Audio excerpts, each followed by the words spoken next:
नमस्कार दोस्तों, आप सभी का मेरे चैनल पर स्वागत है। तो इस वीडियो में हम बात करेंगे कि म्यूचुअल फंड में स्विच का क्या मतलब होता है।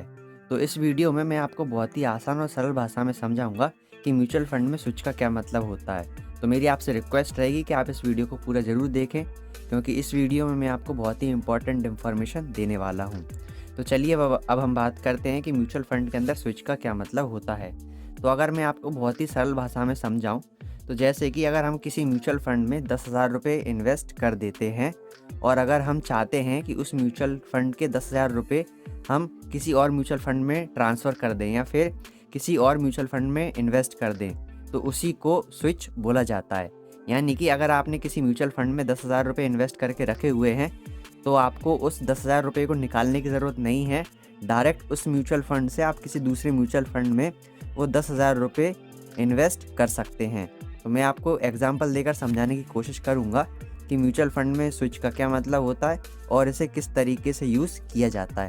तो जैसा कि आप देख सकते हैं, यहाँ पर मैंने मोतीलाल ओसवाल का म्यूचुअल फंड ओपन करके रखा हुआ है और यहाँ पर इसमें मैंने कुछ 19,999 रुपये इन्वेस्ट करके रखे हुए हैं और इसके नीचे ही स्विच का ऑप्शन आ रहा है। तो यानी कि अगर आप किसी म्यूचुअल फंड में स्विच करना चाहते हैं, तो उसके लिए आपको किसी म्यूचुअल फंड में पहले से ही कुछ इन्वेस्टमेंट करके रखना पड़ेगा। तो यहाँ पर मैंने मोतीलाल ओसवाल में 19,999 रुपये इन्वेस्ट करके रखे हुए हैं। तो मैं यहाँ पर स्विच पर क्लिक करूँगा, पर लेकिन मैं आपको एक बार स्टार्टिंग से बता देता हूँ कि ये ऑप्शन मैंने कैसे खोला। तो आप देख सकते हैं यहाँ पर मैंने म्यूचुअल फंड ओपन करके रखा हुआ है ग्रो एप्लीकेशन का और यहाँ पर मैं डैशबोर्ड पे हूँ।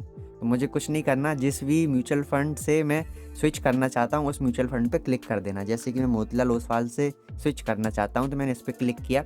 फिर यहाँ पर मुझे डिटेल एंड मोर पर क्लिक कर देना है। फिर यहाँ पर क्लिक करने के बाद जो पेज पहले ओपन हो रहा था मैंने वही ओपन कर लिया है। तो यहाँ पर आपको सिंपली यहाँ पर स्विच पर क्लिक कर देना है। जब आप स्विच पर क्लिक करेंगे तो यहाँ पर आपके सामने डिटेल आ जाएंगी। यहाँ पर सबसे पहले आपके सामने ये आ जाएगा कि ये जो म्यूचुअल फंड है उसका नाम क्या है सबसे ऊपर। फिर उसके बाद जो आपने इन्वेस्टमेंट अमाउंट किया था उसका जो करंट वैल्यू कितना चल रहा है। जैसे कि मैंने कुछ 19,999 इन्वेस्ट किए थे, पर उसकी जो करंट वैल्यू है वह कुछ 22,114 रुपये है।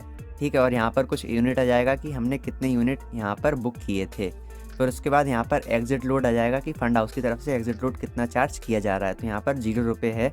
मैं आपको एक दूसरा म्यूचुअल फंड ओपन करके दिखाऊंगा जहाँ पर कि कुछ एग्जिट लोड लिया जा रहा है। यहाँ पर जो एग्जिट लोड 15 दिन के लिए था, 15 दिन के अंदर अगर हम विड्रॉ करते हैं तो एग्जिट लोड देना पड़ेगा, पर लेकिन 15 दिन से ज़्यादा हो चुका है इस म्यूचुअल फंड में, इसीलिए हमें यहाँ पर 0 रुपये मतलब कि एग्जिट लोड देना पड़ेगा।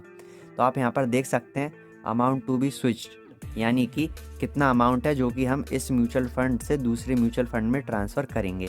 तो यहाँ पर आप सारी डिटेल देख सकते हैं। फिर इसके बाद आपको नीचे ये कंटिन्यू पर क्लिक कर देना है। पर लेकिन इसमें आपको बहुत इंपॉर्टेंट बात का ध्यान रखना, जैसे कि जो ये म्यूचुअल फंड है Motilal Oswal Nifty micro cap 250 index fund, तो इस म्यूचुअल फंड से हम जो हमारा इन्वेस्टमेंट है 19,999 का, उसे हम दूसरे फंड में ट्रांसफ़र कर रहे हैं। जैसे कि उसकी करंट वैल्यू कुछ 21-22 हज़ार चल रही है, तो उसे अगर हम दूसरे म्यूचुअल फंड में ट्रांसफ़र करेंगे तो उसमें एक रूल है, जैसे कि अगर हम मोतीलाल ओसवाल से किसी दूसरे फंड में ट्रांसफ़र करेंगे ना, तो वो सेम कंपनी में ही होगा। जैसे कि यहाँ पर आपको ऑप्शन नज़र आ रहे हैं कि आपको किस म्यूचुअल फंड में ट्रांसफ़र करना है। जैसे कि यहाँ पर जो हमारा म्यूचुअल फंड था जिसमें हमने इन्वेस्ट करके रखा था वो मोतीलाल ओसवाल का था। तो अगर आप इससे किसी दूसरे म्यूचुअल फंड में ट्रांसफ़र करेंगे तो वो भी मोतीलाल ओसवाल का ही होना चाहिए। जैसे कि देख लीजिए, यहाँ पर आपको ऑप्शन नज़र आ रहे हैं search fund to switch to, यानी कि किस म्यूचुअल फंड में हम स्विच करना चाहते हैं, यानी कि इन्वेस्टमेंट करना चाहते हैं, उसे हमें यहाँ पर सेलेक्ट करके रखना है। तो यहाँ पर आप देख सकते हैं आपको वही ऑप्शन आएंगे जिस कंपनी के म्यूचुअल फंड से आप स्विच करना चाहते हैं। जैसे कि हमारी कंपनी जिस म्यूचुअल फंड में हम मतलब स्विच करने वाले हैं, जिस म्यूचुअल फंड से, उसकी जो कंपनी है मोतीलाल ओसवाल है, तो हम मोतीलाल ओसवाल में ही स्विच कर पाएंगे। तो आप देख सकते हैं मोतीलाल ओसवाल के यहाँ पर आपको सजेशन आ रहे हैं, तो आपको इसमें से कोई एक म्यूचुअल फंड सेलेक्ट कर लेना है जिसमें कि आपको स्विच करना है। तो हम यहाँ पर ये स्मॉल कैप वाला कर लेते हैं, जैसे कि नहीं, मिड कैप वाला कर लेते हैं, Motilal Oswal Nifty mid cap 150 index fund. ठीक है, तो यहाँ पर आप देख सकते हैं हमने जो इन्वेस्टमेंट की थी वो Motilal Oswal Nifty micro cap 250 index fund में की थी। अब हम चाहते हैं कि उसमें जो पैसे हमने इन्वेस्ट किए थे वो इस फंड से इस फंड में आ जाए, Motilal Oswal Nifty mid cap 150 index fund direct growth. ठीक है, अब यहाँ पर आपको सारी डिटेल आ रही हैं कि कितना अमाउंट है, कितना क्या स्विच होगा। यहाँ पर 22,114 रुपये अमाउंट है और अगर आप चाहें तो आप यहाँ से चेंज फंड पर क्लिक करके जो Motilal Oswal Nifty mid cap 150 index fund choose किया है इसे आप चेंज भी कर सकते हैं। अगर हम नीचे आएंगे तो यहाँ पर लिखा है कन्फर्म स्विच, यानी कि हमें कन्फर्म पर क्लिक कर देना है। कन्फर्म पर क्लिक करने के बाद हमारे मतलब जीमेल आईडी पर या फिर फ़ोन नंबर पर एक ओटीपी आएगा। ओटीपी का आपको डाल देना है, इससे आपका जो प्रोग्रेस है वो सक्सेसफुली कंप्लीट हो जाएगा। तो मुझे उम्मीद है कि आपको यह पता चल गया होगा कि किसी भी म्यूचुअल फंड में से हम स्विच कैसे कर सकते हैं। जब भी आप स्विच करेंगे तो आप सेम कंपनी में ही कर पाएंगे। अब जैसे कि मैंने आपको बताया था कि यहाँ पर जो हमें एग्ज़िट लोड देना पड़ रहा था वो कुछ 0 रुपये था, बट लेकिन मैं यहाँ पर ये HDFC का डिफेंस फंड ओपन करता हूँ। तो यहाँ पर हम स्विच करेंगे और यहाँ पर देखेंगे कि हमें कितना एग्ज़िट लोड देना पड़ेगा। तो यहाँ पर मैं स्विच पर क्लिक कर देता हूँ और आप देख सकते हैं HDFC defence fund direct growth. यहाँ पर आप देख सकते हैं जो मेरी इन्वेस्टमेंट की करंट वैल्यू है वो कुछ 10,772 रुपये है और यहाँ पर जो मुझे एग्ज़िट लोड देना पड़ रहा है वो कुछ 108 रुपये है। 108 रुपये इसीलिए है क्योंकि इस म्यूचुअल फ़ंड से अगर हम 1 साल के अंदर पैसे को विड्रॉ करते हैं या फिर ट्रांसफ़र करते हैं तो हमें 1% का जो एग्ज़िट लोड है वो देना पड़ेगा। तो अभी इस म्यूचुअल फ़ंड को इन्वेस्टमेंट करे हुए हमें कुछ 2-3 महीने ही हुए हैं, जिस वजह से हमें 108 रुपये का एग्ज़िट लोड देना पड़ेगा। पर लेकिन इससे पहले जो म्यूचुअल फ़ंड मैंने आपको बताया था वहाँ पर आपको 0 रुपये एग्ज़िट लोड देना पड़ रहा था। तो मुझे उम्मीद है कि आपको एग्ज़िट लोड के बारे में भी समझ में आ गया होगा। जब आप इस अमाउंट को ट्रांसफ़र करेंगे तब आपको एग्ज़िट लोड अलग से देना पड़ेगा।